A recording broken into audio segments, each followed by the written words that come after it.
Neste momento nós vamos compartilhar da palavra de Deus. Nós estamos com o tema do mês, que é Paulo para os nossos dias. Paulo para os nossos dias. O apóstolo Paulo que escreveu 13 cartas no Novo Testamento, 13 cartas de pastoreio, de cuidado para com a sua igreja, para com a igreja de Jesus. 13 cartas de orientação e 13 cartas que nós extraímos dela doutrinas, teologia. Atos dos Apóstolos são experiências do início da igreja. E nós encontramos nas cartas de Paulo, aí sim, a doutrina, a teologia que Paulo então passa para a igreja que estava ali dando os seus primeiros passos. A palavra de Deus, ela é atual, ela é muito atual. Não podemos ler a palavra como sendo um livro de história que conta algo do passado, mas é algo que fala ao nosso coração hoje. Embora são fatos que são narrados, que aconteceram há muito tempo atrás, mas que tem consonância, que tem relevância, que tem essa atualidade para os dias de hoje. Tem as respostas certas para os desafios do nosso tempo, para os desafios que nós estamos enfrentando. E por isso precisamos conhecer a sua palavra, conhecer a palavra de Deus, para fazermos frente às demandas do nosso dia a dia. Eu digo por experiência própria e creio que aqueles que têm tido esse mesmo contato com a palavra de Deus pode também testemunhar aqui o quanto tem sido importante a palavra de Deus nos nossos dias, especialmente nos nossos dias, porque é nela todos os dias que nós encontramos uma palavra de fé, uma palavra de esperança, uma palavra de renovação, uma palavra que, apesar de tudo que está acontecendo, nos põe de pé e nos envia e fala: olha, Deus está no controle, Deus é soberano. E nesse sentido, Paulo é o grande exemplo a ser seguido. Tanto em Atos como em suas cartas, ele deixou ensinamentos preciosos através da sua vida e através do seu testemunho. E Paulo foi um homem que jamais deixou de produzir frutos, de fazer a vontade de Deus, aonde Deus o colocasse, aonde Deus permitisse que ele estivesse. A vida do apóstolo Paulo é uma demonstração clara que não existe um terreno estéril, um terreno que seja estéril demais para que o evangelho não possa ser, sendo semeado, brotar e frutificar. A vida e o ministério do apóstolo Paulo acaba com todo o pessimismo que diz que há lugares que o evangelho não consegue penetrar, há lugares que ali não consegue salvar vidas. É claro que há lugares sim, que a receptividade do evangelho é muito maior. Há outras que realmente a receptividade é bem baixa. Mas isso não significa que exista algum lugar neste mundo que o evangelho não penetre, que ali não possa salvar vidas, que ali não transforme vidas. Onde quer que Deus o colocasse, onde quer que Deus o enviasse, em qualquer lugar que tenha ido, alguma coisa aconteceu. Alguma coisa aconteceu, porque aonde Paulo ia, Paulo pregava. Aonde Paulo estava, ele testemunhava. Aonde Paulo estava, ele anunciava o evangelho de Jesus.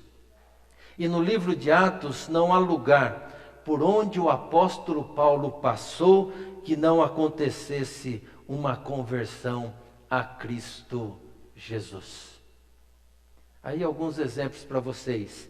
Lá em Gálatas 4:13, diz assim: lembram porque foi que lhes anunciei pela primeira vez o evangelho? Foi porque eu estava doente. A igreja na Galácia nasceu com a pregação de Paulo por causa de uma enfermidade. É alguém que vai internado no hospital e ele, em vez de ficar reclamando da situação, por que o Senhor me deixou ficar aqui? Porque preciso tanto pregar, o Senhor me chamou para pregar o Evangelho em todos os lugares, pregar os gentios, para ir lá, eu quero chegar a Roma, eu quero ir para a Espanha, e agora eu estou aqui no hospital, agora eu não tenho mais como sair daqui, e agora o que eu faço? Estou ali por causa de uma contingência, não posso viajar, não posso fazer nada. E Paulo, em vez de fazer isso, o que ele faz? Ele prega, ele fala, aqui é minha igreja, é aqui que Deus me colocou, porque para Paulo Deus está no controle de tudo, então é aqui que eu vou anunciar, é aqui que eu vou testemunhar, é aqui que eu vou falar da minha fé em Cristo Jesus. Em Filipos, Paulo transforma a prisão na qual ele estava ali, num ponto de pregação. É interessante que eles estavam cantando, era meia-noite, estava ele e Silas ali cantando e louvando a Deus. Imagine isso, cantando e louvando a Deus. Em Atenas, enquanto esperava Timóteo e Silas, ele foi pregando o Evangelho em todo lugar. Lá em Atos 17, verso 16 e 17, diz assim: enquanto estava esperando Silas e Timóteo, em Atenas, Paulo ficou revoltado ao ver a cidade tão cheia de ídolos. A revolta de Paulo não era com os ídolos, mas era com a ignorância. A revolta de Paulo é porque aquelas vidas estavam alienadas, eram vidas perdidas, eram vidas que estavam sendo condenadas para ir para o inferno. É isso que doía no coração do apóstolo Paulo. Então ele ia para a sinagoga e ali falava com os judeus e com os não-judeus convertidos ao judaísmo, e todos os dias na praça pública ele falava com as pessoas que se encontravam ali. Ele não aguentava, tinha que falar de Jesus para as pessoas. Paulo chegou a impressionar os filósofos ali de Atenas com o seu discurso, e por isso ele foi levado a um centro ali chamado Areópago, um local onde havia debates políticos ali, onde os filósofos também discursavam, e foi lá que Paulo pregou sobre o Deus desconhecido, porque ele chega lá e vê que os atenienses eram muito religiosos, tinha altar para todos os deuses, e tinha um lá que era o Deus desconhecido, e é interessante que Paulo chega ali e não fala mal disso. Não é que Paulo estava sendo ali passando pano, aquela religiosidade idólatra, não é isso. Mas Paulo sabe que em determinados lugares você tem que usar uma estratégia, em outro lugar uma outra estratégia, ser criativo para que o Evangelho possa alcançar a vida das pessoas, porque o intuito, o objetivo, não é combater simplesmente ídolos, o objetivo é que as pessoas creiam em Jesus. E aí o apóstolo Paulo começa até elogiando: eu estou vendo que vocês são muito religiosos, parabéns, construíram altar para todos os deuses, e a preocupação de vocês é tão grande de não desagradar a algum Deus, que construíram até um altar ao Deus desconhecido. E sabe de uma coisa? É esse Deus que eu estou pregando. Eu vou apresentar para vocês esse Deus desconhecido, vou fazer ele conhecido para todos vocês. Nada fazia o apóstolo Paulo parar de pregar, de anunciar o Evangelho de Jesus. Em Éfeso, ele pregou na sinagoga e por 2 anos pregou na escola de Tirano. Segundo os historiadores, os estudiosos, diz que o apóstolo Paulo pregava das 11 horas da manhã até as 4 horas da tarde. Então nós temos bastante tempo hoje aqui, né? Até as 4 horas da tarde ele ficava ali, na toa que falaram: quem é esse baixinho, falador aí, fala demais. E o apóstolo Paulo ali pregando e anunciando. A escola de Tirano era um lugar de debates e reflexões, e Paulo tornou-se o centro das atenções. Não era um lugar religioso, mas Paulo transformou aquele lugar num ponto de pregação do Evangelho de Cristo Jesus. Lá em Atos 19:10 diz assim: ele fez isso durante 2 anos, até que todos os moradores da província da Ásia, tanto os judeus como os não-judeus, ouviram a mensagem do Senhor. Muita gente passava por ali, e Paulo sabia que ali era estratégico. Eu tenho que anunciar Cristo Jesus aqui, porque muitas pessoas que passam por aqui, passam por essa cidade, vão poder ouvir do Evangelho de Jesus. Éfeso era a principal cidade da Ásia. Lá ficava o templo da deusa Diana, e muitos iam adorá-la, além de outros deuses também, que ali existiam outros templos. E dessa forma Paulo pregava direta e indiretamente para todos os habitantes da Ásia. Os que passavam pela cidade ouviam falar de um baixinho tagarela, de um baixinho falador, ensinava algo diferente na escola ali de Tirano, e iam então ouvi-lo, ficavam curiosos. Epáfras converteu-se lá em Éfeso, com a pregação de Paulo. E através então da conversão de Epáfras, Deus usa então esse servo agora, então convertido ao Senhor, para fundar as igrejas de Colosso, Laodiceia e Herápolis. Toda a Ásia foi tocada pela palavra de Deus, diz lá em Atos 19, 20. Quando ficou preso em Cesareia, ele pregou o evangelho aos governadores Félix e Lísias. Em Jerusalém, ainda preso, pregou a Festo e ao rei Agripa e a sua mulher. De lá enviado para Roma, numa viagem de navio, nós pregamos sobre isso no primeiro domingo, sobre a tempestade que Paulo ali passou, juntamente com todos aqueles que estavam no navio. Ele prega a todos ali no navio. Ele anuncia Jesus para todos ali. E aí vem o naufrágio, eles vão parar numa ilha chamada Malta. E ali ele continua pregando o evangelho de Cristo Jesus. Jesus morreu, Jesus ressuscitou. Na ilha ele é usado por Deus para curar o pai de Públio. Públio era como um governador ou um prefeito da cidade, lá da ilha de Malta. E ele então cura ali o pai de Públio. E aí eles começam a trazer os enfermos para Paulo curar. E Paulo, usado por Deus, cura a todos os enfermos ali. E o evangelho é pregado. E ali nasce uma igreja cristã, que é uma das igrejas mais antigas e que existe até hoje do cristianismo. Lá na ilha de Malta. De Malta ele vai para Roma. A vida de Paulo foi muito frutífera em prol do evangelho. E nada o fazia parar de anunciar Jesus Cristo, que morreu e ressuscitou. Em Roma, domingo que vem nós vamos falar sobre isso. Paulo ali preso lá na cidade de Roma, na corte de Roma. Vamos ler lá em Filipenses, no capítulo 1, no verso 12 ao verso 14. Filipenses capítulo 1, do verso 12 ao verso 14.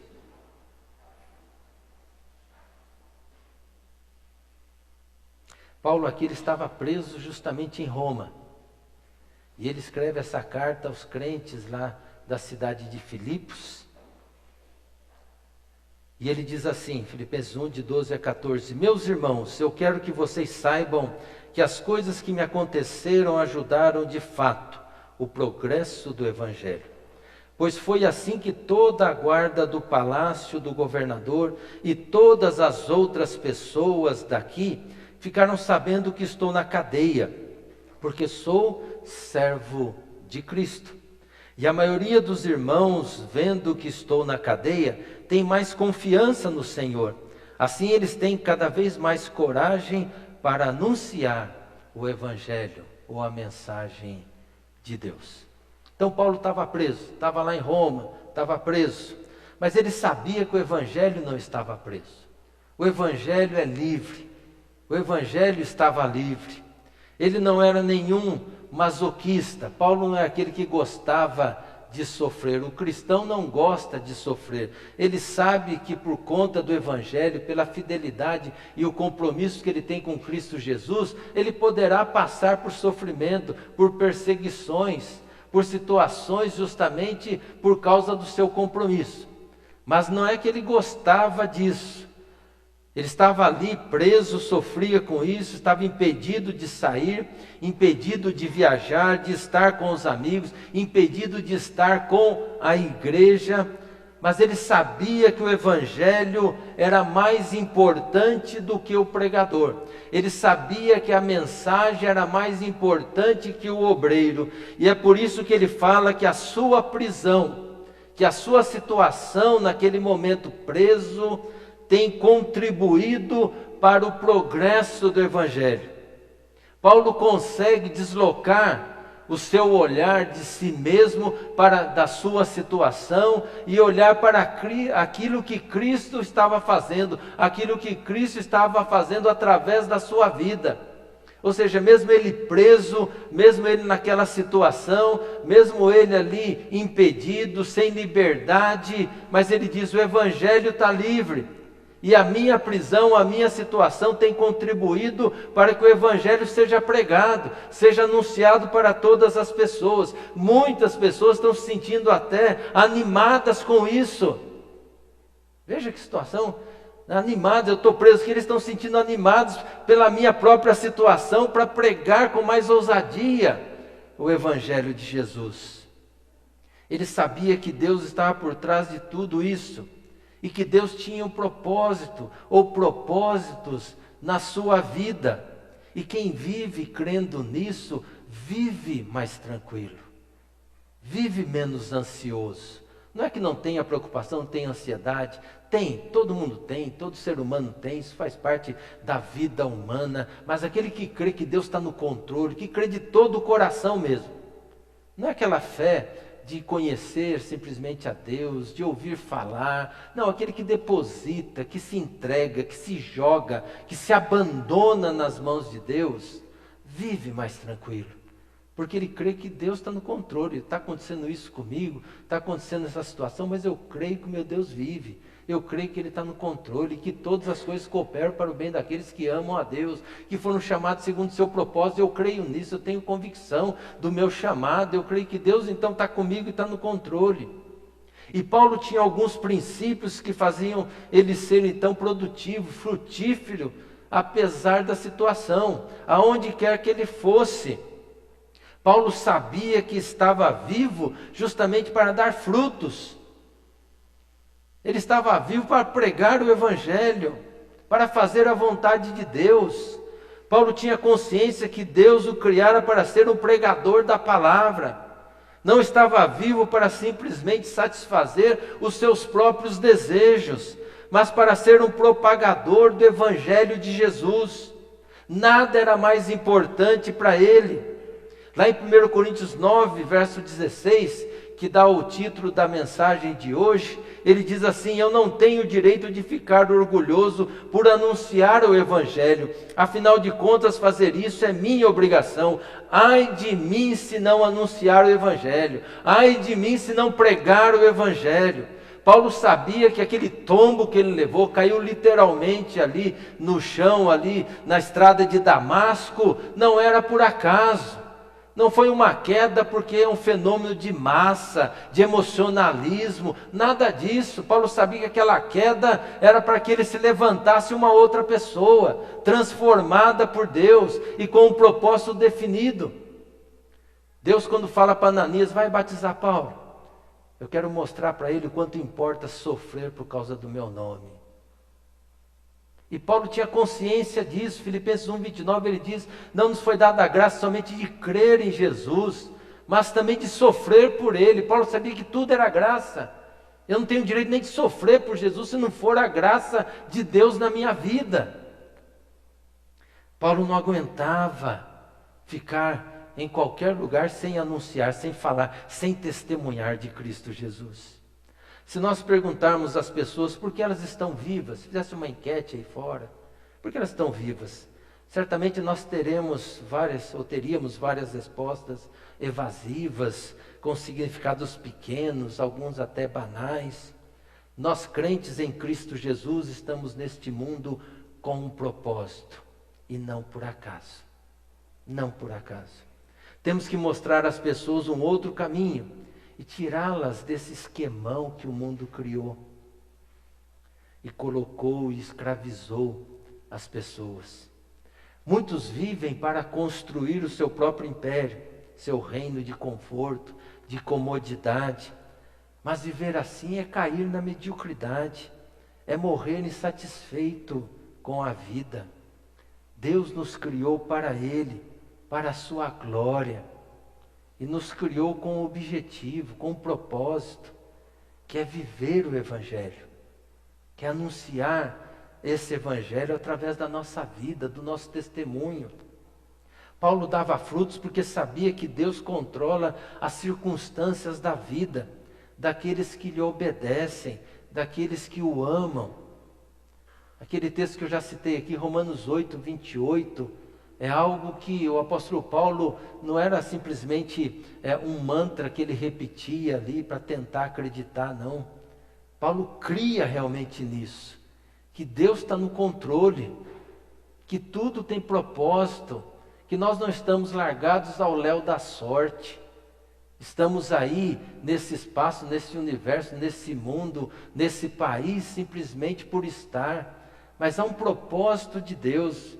Você não nasceu brasileiro, não é por acaso, não. Você nasceu com um propósito de Deus, de anunciar Cristo Jesus. Aliás, o Brasil para Cristo era um lema da juventude da IPI do Brasil, lá no começo. E por um bom tempo ficou, esse propósito era cumprido. Aí chegou um tempo, parou, aí veio uma outra igreja, até roubou isso daí, pegou, transformou em denominação, né? O Brasil para Cristo. Mas nós temos que ter esse propósito, o Brasil para Jesus. Não é o Brasil evangélico. Quando fala Brasil evangélico, eu fico até tremo. Eu tenho medo. Tenho medo. Me perdoe, mas se tem um povo corrupto, é evangélico. Tá? Se corrompe facilmente, é só dar um benefício, é só liberar o imposto dele, pronto, ele vota quem quiser, ele faz o que ele quiser. Eu quero o Brasil para Jesus, aí sim muda, aí sim transforma as relações.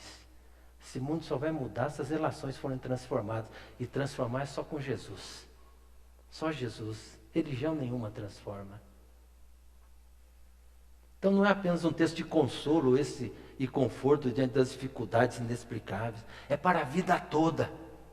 Serve para cumprirmos a missão de Deus que Ele nos confiou. O princípio é: ame a Deus e lhe obedeça, e fique tranquilo com o que vier, porque será sempre o melhor para a sua vida.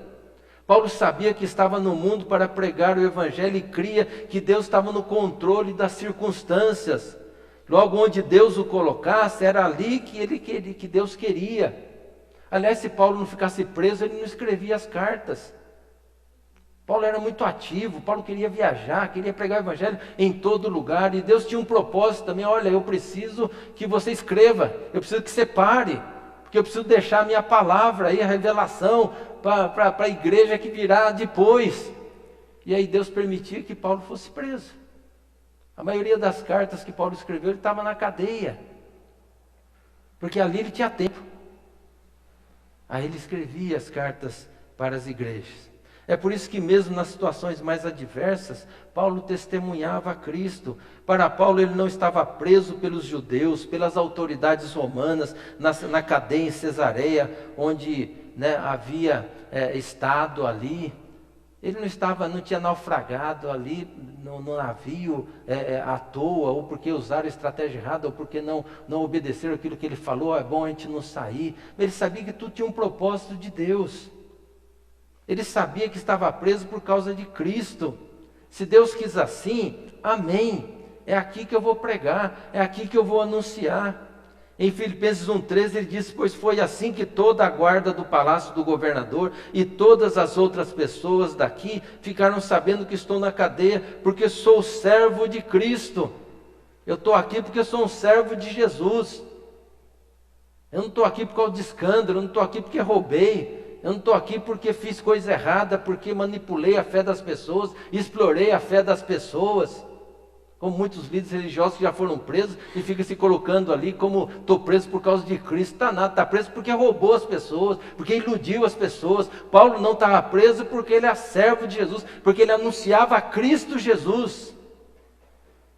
Ame a Deus e obedeça-lhe e espere sempre o melhor. É isso que o apóstolo Paulo diz: mesmo que esse melhor venha revestido com a cara da feiura, do trágico. Paulo estava preso e sabia que Deus estava no controle da sua vida. E por isso ele continuava falando de Jesus. Se você tem consciência disso, tire proveito da situação. Olhe a sua circunstância, vê o que você está passando, vê o momento que você está enfrentando e pense, Deus está no controle. Ele tem um propósito. É aquela frase que a gente usa muito, em vez de perguntar por quê, mas para quê? Para quê que eu estou passando por isso? Tire proveito, Deus te colocou naquela empresa, é ali que tem que ser o seu ponto de pregação. É ali que Deus quer te usar. É ali. E assim vale para qualquer lugar. Para qualquer lugar. Contei para vocês que uma vez um rapaz chegou para mim, e da igreja que eu pastoreava, e ele falou, pastor, ore que eu quero sair daquele trabalho. Eu falei, mas por que você quer sair? Porque eu não me sinto bem lá, me sinto oprimido. Porque eu chego lá, tem gente de todas as religiões. E eles fazem suas rezas, seus rituais ali, lá nos cantinhos, e eu sinto um peso, sinto assim, uma opressão. Eu falei, rapaz, eu vou orar sim. Eu vou orar para você ficar o resto da vida naquele trabalho. Porque é ali que Deus te quer. Deus te colocou ali porque você tem a luz de Cristo Jesus. E onde está a luz, as trevas acabam.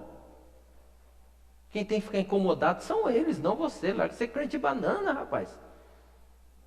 Tem crente que tem medo de passar em frente à loja de artigos religiosos de Umbanda. Ele atravessa a rua.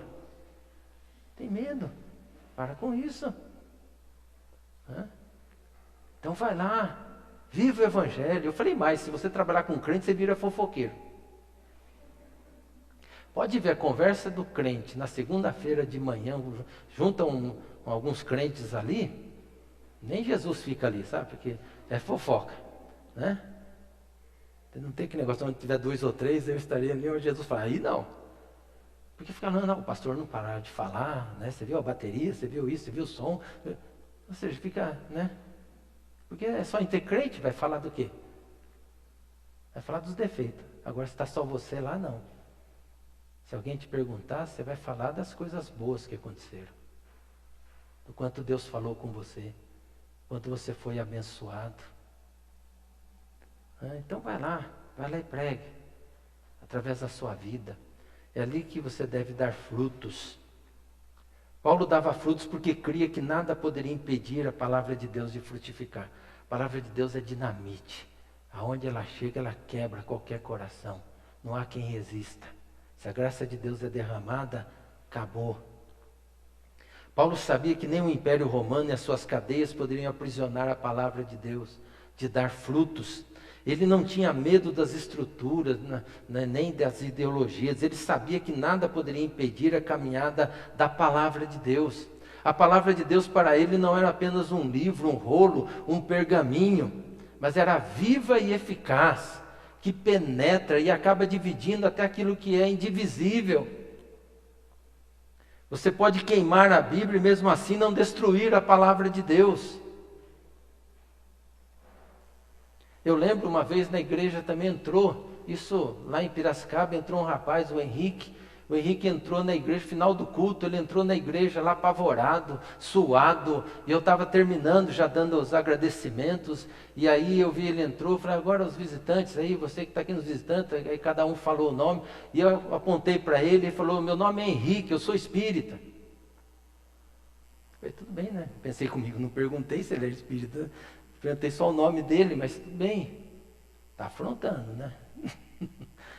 Aí, acabou ali, já veio um irmãozinho, um presbítero lá, já grudou nele, né, aquele presbítero evangelista, já grudou nele, já entregou um folhetim para ele e tal, começou a conversar com ele, e ele falando, mas eu quero conversar com o pastor e tal, aquela coisa. Eu falei, tudo bem, então aguarda um pouquinho, até cumprimentar, a gente podia cumprimentar o povo ali, né, que saudade, né, cumprimentar o povo ali, abraçar, beijar, né, aquela coisa toda e tal.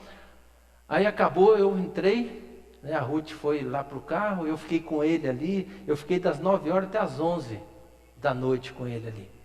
E ele foi contando a história dele, que ele era espírita, que ele era pai de santo, que ele incorporava, né, e ele já tinha lido a Bíblia 2 vezes, mais do que muito crente, 2 vezes. mas tinha lido todos os livros também, espírita, Allan Kardec, das religiões afro. E ele falou o seguinte, e me incomodava, porque não batia, meu coração ficava ali, não tinha jeito. Eu falei, o que você fez? Eu queimei a Bíblia. Queimei a Bíblia. Eu falei, e aí, resolveu? Ele falou, não, porque continuava meu coração a arder.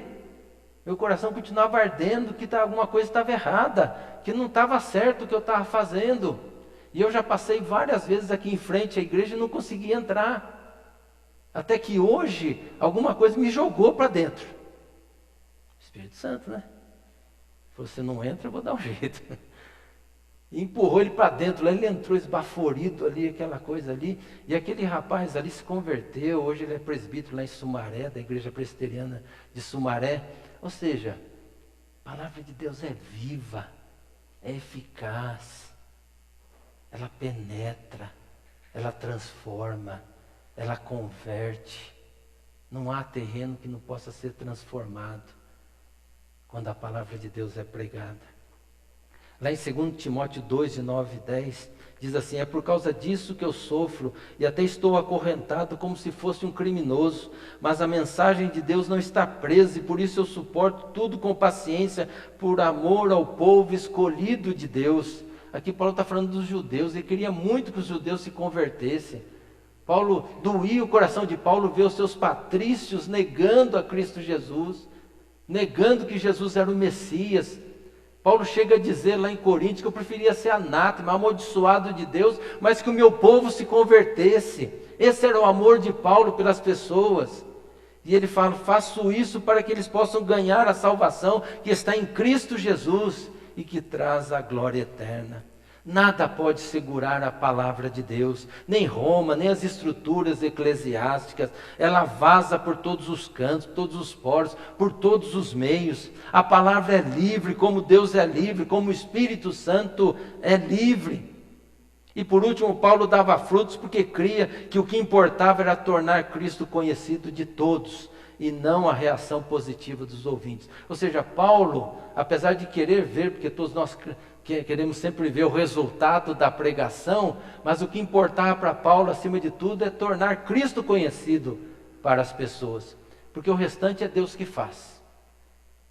Lá em 2 Coríntios 2, versículo 14 e 17, ele diz, mas dou graças a Deus, porque unidos com Cristo somos sempre conduzidos por Deus como prisioneiros no desfile de vitória de Cristo, como um perfume que se espalha por todos os lugares, somos usados por Deus para que Cristo seja conhecido por todas as pessoas.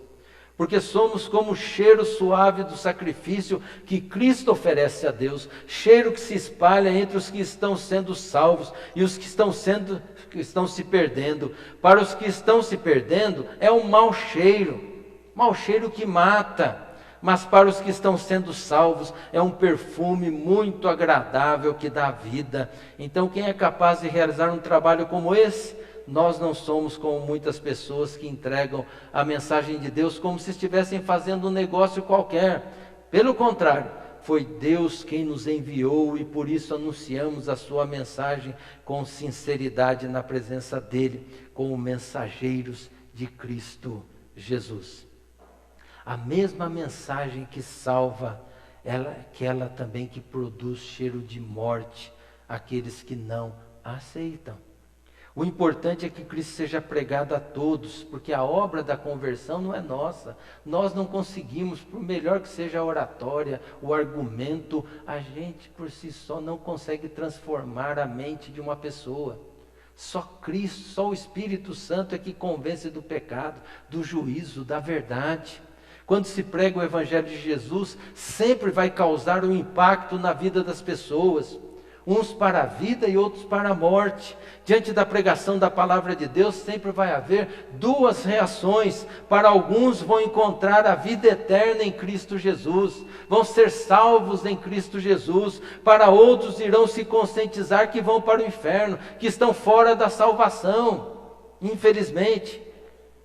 Por isso Paulo dizia, pregue sempre o Evangelho. Fale, viva o Evangelho a tempo e fora de tempo. Essa era a orientação dele para o jovem pastor Timóteo.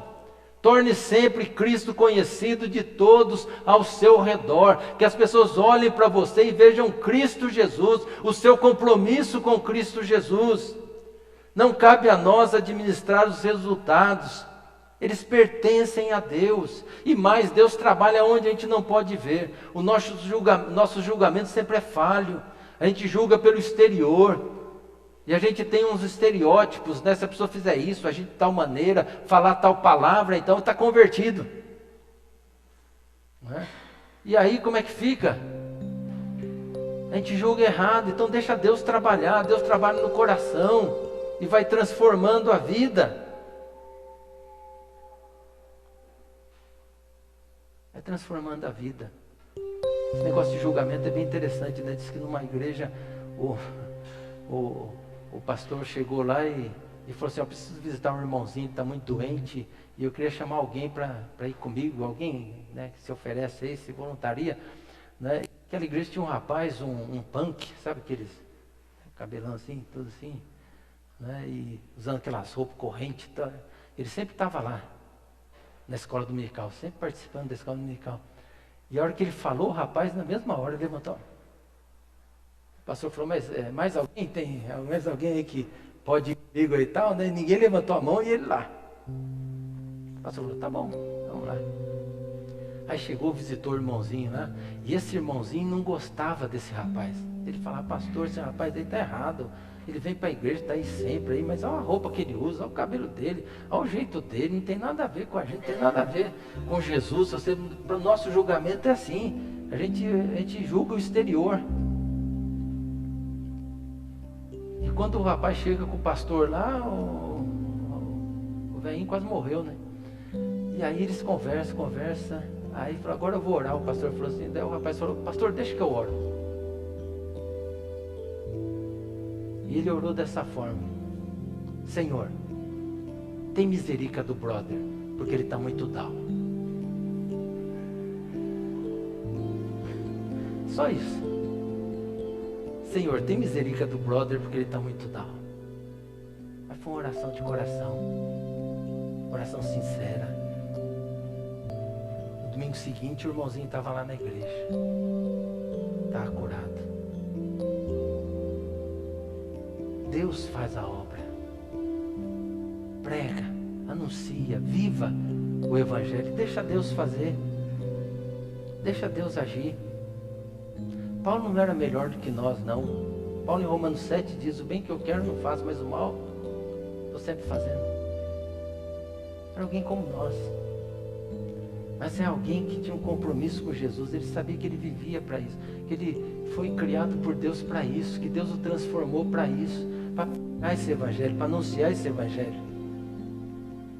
Lá em Colossenses 1, 28 e 29 diz assim: assim nós anunciamos Cristo a todas as pessoas, com toda a sabedoria possível, aconselhamos e ensinamos cada pessoa a fim de levar todos à presença de Deus, como pessoas espiritualmente adultas e unidas com Cristo. E é para realizar essa tarefa que eu trabalho e luto com a força de Cristo que está agindo poderosamente em mim. Em uma tradução diz: eu agonizo diante de Deus, para que Deus use a minha vida, para que Deus me leve aonde Ele quer me levar, para que eu possa abrir a minha boca e falar palavras de vida, palavras de salvação, para que eu não me cale e anuncie sempre esse evangelho. Sejamos frutíferos onde Deus nos colocar, promovamos a fé onde Deus nos semear, proclamemos a salvação em Jesus Cristo, proclamemos que Jesus é o Senhor, porque a palavra de Deus sempre vai encontrar um terreno fértil e vai produzir muitos, muitos, muitos frutos. Como a parábola do semeador: semeie, semeie e deixa Deus fazer a obra. Deixa Deus fazer. Esse é um momento muito especial para a gente semear a palavra de Deus, por telefone, mensagem. Faça isso da forma que Deus colocar aí, os recursos que Deus te der. Faça isso. Fale de Jesus, que as pessoas possam ver na sua vida Cristo Jesus. Cristo Jesus. E assim elas possam querer conhecer quem é esse Jesus maravilhoso. Que Deus nos abençoe.